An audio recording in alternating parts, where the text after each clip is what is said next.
Saint Saturn has revealed his final form, the 9 Vice Admirals are on the attack, Kizaru is in some big trouble, and Dr. Vegapunk is about to reveal the truth of the world. We are at a turning point in One Piece history. A week or 2 or 3 from now, we won't be able to look at this series the same way again. And it's all because of what's about to happen on Egghead. There are so many surprises to come. But the first surprising thing in this chapter is that Van Alga has actually heard of Caribou. I mean, he does have a 210 million berry bounty, which did make him one of the next generation of super rookies on Sabadi, but I still like that the Blackbeard pirates seem to be very aware of the world around them. The second surprising thing is how cautious Van Alga is being, just because that's not the typical Blackbeard pirates MO. They're more the kind of people to let fate guide them, and meeting Caribou here is quite the fatesome event, but logically it does make a lot of sense. This is a world government controlled island, and it would be very convenient for a pirate to randomly pop up here wanting to join their crew. What are the odds? It's cliche to say this, but it's convenient, too convenient. So I imagine that Van Alga suspects that Caribou is some sort of double agent, like how Rocinante infiltrated Doflamingo's crew, or how Diaz Drake quoted defected and started his own crew. For all Van Alga knows, Caribou could be a Cypherpole agent, masterfully swamping his way into an Emperor's inner circle. And really, the only reason why we know that's not true is because we get an inner monologue from Caribou, which narratively functions as one of those recap points. He goes over all of the information he's gathered over the last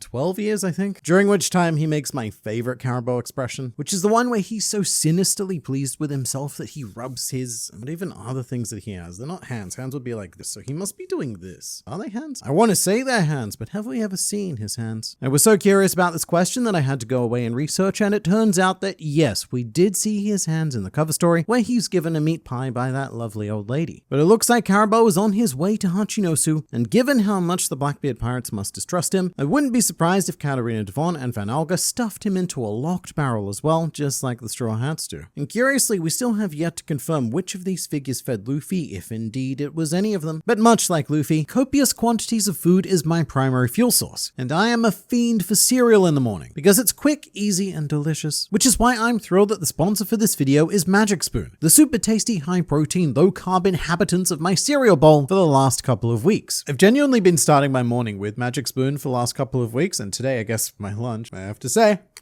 pretty damn impressed.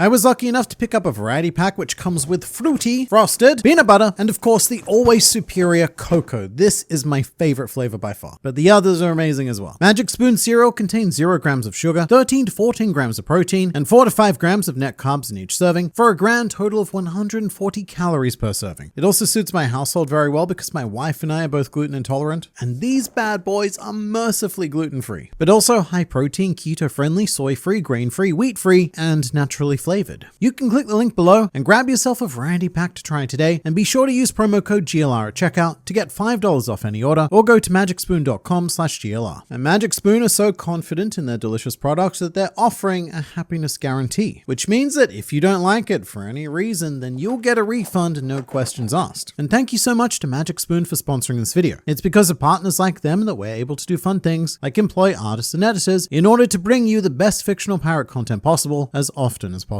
So give them a go, but for now it's back to you, me. This chapter is so much bigger than a swamp in a barrel, because after ever so much waiting and anticipation, the Vice Admirals are finally kicking into action, and then promptly being smashed into the floor like Tosa. He made such a big show of his 10-fingered Shigun sort of technique before being swatted into oblivion by Broggy. It's a bit of a disappointing showing for the Vice Admirals. For a rank that is so powerful, they so rarely get to show that off. These guys are one step away from an admiral. They're genuinely dangerous, but you'd never know that just from reading the story. Something I want to point out is that while Tosa's technique is similar to the Shigun variants from the Rokushiki set, it is still distinctly different. This attack may remind you of the 10-finger pistol that was tanked by the unfortunately fragile body of Sogeking, but Tosa's variant covered his hands in armament haki as well. And his hands were also slightly further apart. Jabra's, they were closed together like that, whereas Tosa's are like the jaws of a wolf about to chomp down on a delicious 12-year-old girl. What a proud moment this must be for him. But I breathed a huge sigh of relief when when Dory and Broggy came into contact with Frankie's group, and when I say huge sigh, I mean a sigh that I've been holding on to for almost 19 years. Because this is it. Dory and Broggy have finally reunited with the Straw Hats. I mean, just one Straw Hat, Frankie, but this surreal moment is it's like being repeatedly struck in the nuts with a nostalgia stick. And it's so perfect that they encountered only Frankie first. Dory and Broggy state that they made sure to check all of the bounty posters so that they could keep up with all the new members of the Straw Hat Pirates, which was confusing for a fraction of a second, because if they did that, then how would they not know Frankie? Well, they don't know Frankie because his bounty poster currently shows the Thousand Sunny. And before that one, it showed the Frankie Shogun, and before that one, it was Frankie's pre-time skip form that he looks nothing like anymore. Nobody who hasn't met Frankie actually knows what he looks like. So in a weird way, this giant, loud, speedo-wearing robot might actually be the best option for stealth missions going forward. He's the only one who is somehow not recognizable as a Straw Hat. The most adorable panel of the chapter for me was definitely the one of Dory smiling at Bonnie, because both Dory and Broggy are really good with children. And this whole situation reminded me of 102 years ago when a little girl named Yuki asked which beast was bigger and accidentally started Dory and Broggy's century-long duel. I've always wondered what happened to Yuki. If she was still alive today, she'd be well over 100 years old. But that's not unprecedented in One Piece. And Oda has said that humans in the One Piece world live longer than in reality, because he doesn't like the idea of them dying. So Yuki might still be out there somewhere. Dory's smile is really something else though. And I love that in every panel featuring the giant warrior pirates, they're all smiling, having a great time even in this pretty desperate situation. It's almost as if part of Elbathian culture is to really embody the spirit of the sun god, to make sure to always laugh and give hope in any scenario, but not false laughter. They're not faking it. It's just that much like Luffy and Gear 5th, they are all genuinely having the time of their lives, and I don't think that's a coincidence. Frankie also mentions that he's heard of these giants before, and whilst he doesn't outright say this, the way I'd put it is that Frankie's heard of them because Usopp never shuts up about them. In fact, Oda did reveal that the only reason why the later Straw Hats know about the early crew adventures is because Usopp is always telling their stories again and again and again aboard the Thousand Sunny. Back to Vice Admirals though, each of the 9 have been ordered to the island to hunt down and kill Jewelry Bonnie. So 9 Vice Admirals versus one 12-year-old girl. But the theory is that killing her will allow them to take command back of the Pacifista. And I'm not sure how solid of a theory that is. If anything, killing her might accidentally lock these commands in indefinitely. But this order is given by Vice Admiral Doberman, a figure who I really appreciate because he was one of the 5 Vice Admirals who conducted the Buster Call on Enies Lobby. So it's really nice to have him here for contrast. Previously, when we encountered him, the Buster Call was this overwhelming, apocalyptic, unstoppable force. But now, the second time that he's here, I can't help but feel like we're on the verge of actually beating the Buster Call. It doesn't feel particularly threatening. I know the priority is still to escape and everything, but I just don't feel that same sense of danger. And if anything, I think that Doberman feels the sense of danger that I was feeling back at Enies Lobby. The 2 Vice Admirals to keep an eye on, however, are of course Bluegrass and Doll. I love Bluegrass because she has such a quirky devil fruit, the Nori Nori no Mi, which allows her to control anything she rides. But then, something I did not expect, Vice Admiral Doll said that she used to be under the command of a giant, who Bluegrass deduces was Jaguar D. Sol. And I think that this is the second mention of Sol in this chapter. Prior to that, Dory and Broggy alluded to some sort of scholar who mentioned Vegapunk. And that scholar is potentially Sol because no, he wasn't a scholar at first, but he sure did go on to read a hell of a lot of books from that Ohara tree, although the scholar terminology was quite unique to the inhabitants of Ohara. So maybe it wasn't just Sol who survived, and there is another Oharan scholar waiting to reunite with Robin on Elbaf. Perhaps some sort of Robin mother or some sort of Professor Clover. We never saw either of them die, so anything's possible. We're getting to the point where it's even possible for Saint Saturn to start taking this situation seriously, because this old man has a brand new transformation and it's pretty wild. He doesn't look all that different at first glance, but now he's lost all of his human bits and he's more or less a full-on giant spider, like an Elden Ring boss. If I had to guess, I'd say that this was Saturn's full beast mode. We still don't know if he's a Devil Fruit user, but this is very consistent with their typical transformations. And Sanji has a line here that I love. In fact, I think it's the line of the chapter. He says something like Saturn has given up even pretending that he's a human, which is such a perfect thing to say that encompasses Saturn and in fact the roles of every Elder Star. They sit at the tippy top of Marijois, governing all humanity, pretending to be human themselves and acting in the best interest of humans, but even if they are biologically human, they are mentally so dissociated with the entire race that they may as well be demons. The really curious thing about Saturn in this form is that he has no dialogue. And not only that, he doesn't even have any reaction shots. It's weird because previously Saturn was more more than happy to talk, or at least give like a bubble with an exclamation mark if something surprising were to happen. But in this form, he has none of that. And I think this might be a conscious choice by Oda to further remove Saturn from humanity by stripping away his ability and or desire to communicate with us in any way, shape, or form. And all we really have is that close-up of his eye, which looks simultaneously fearsome yet empty. It really is like you've cornered a wild beast and they're just acting on instinct to attack. And it's all about the eye. This eye mates, that wide open pupil, heavily dilated, taking in as much light and as much information as possible, whereas Saturn's pupils before were quite small and dismissive, as if he had no care for anything around him. He didn't even want to see it. It was all just so simply beneath his concern. And it was the Volume 1 podcast on Twitter that brought my attention to this, but Saturn's eyes are also very reminiscent of Francisco Goya's painting titled Saturn Devouring His Son, one of the more hauntingly recognizable pieces of art history. So one really cool interpretation of this painting is that it's portraying the idea of conflict between elderly and the youth, the idea that the elderly can sacrifice the young to prolong their own lives and positions, which pretty perfectly ties into the 5 elder stars. But it's also been recognized by art critics and historians as a quintessential depiction of madness, eyes that are completely devoid of calculated reasoning and operating on instinct alone. And just one more thing about the eyes. I promise that after this I'll shut up about the eyes, but it's going to be worth it. Saturn's eyes aren't all too dissimilar from what we see of Luffy at the end of the chapter. We'll talk about this moment in much more detail, of course, but Oda juxtaposes the eyes of Saint Saturn and Monkey D. Luffy on this page, and they are shockingly similar. Eyes that are wide open with incredibly chunky black void pupils, which make it look like a predator Saturn has just fallen into the trap of an even larger predator Luffy. There's always a bigger fish, even if you're a spider. And the fact that Luffy is saying that there is no way he's letting them escape is such a terrifying use of language. This is something we definitely need to wait for the official translation to check, but with this statement, Luffy has flipped everything, because he's the one who's supposed to be doing the escaping. But that statement combined with these eyes is giving me even more demonic vibes than Saturn was capable of, and it's showing us that this sun god does have a vengeful side to him. The last pages of this chapter were superb in general though. I mean, this panel of Luffy simultaneously holding off Saturn and grabbing Kizaru is the sort of thing that deserves to be preserved and painted as a giant mural somewhere. The scale of it is just so epic. And speaking of giants, this is rapidly becoming a giant-only conflict. Saturn transformed into a giant, then Luffy transformed into a giant, and shortly, the giant story and Broggy are going to arrive at this very spot. So that's a lot of big boys. But one reason why I appreciate this art so much is because it does finally show us that Gear 5th isn't always going to be a wacky cartoon. Luffy is still capable of being serious in this form and making all of the cool, determined facial expressions from his previous fights. I just think it takes a lot more to push him into this state than it did previously, because Luffy used to run into walls a lot easier than he did now. When he was up against Rob Lucci at any slobby, Luffy was still a rookie pirate who couldn't even use haki. He had to fight with raw willpower alone, and not the haki willpower, like the willpower that doesn't manifest. But these days, Luffy has grown so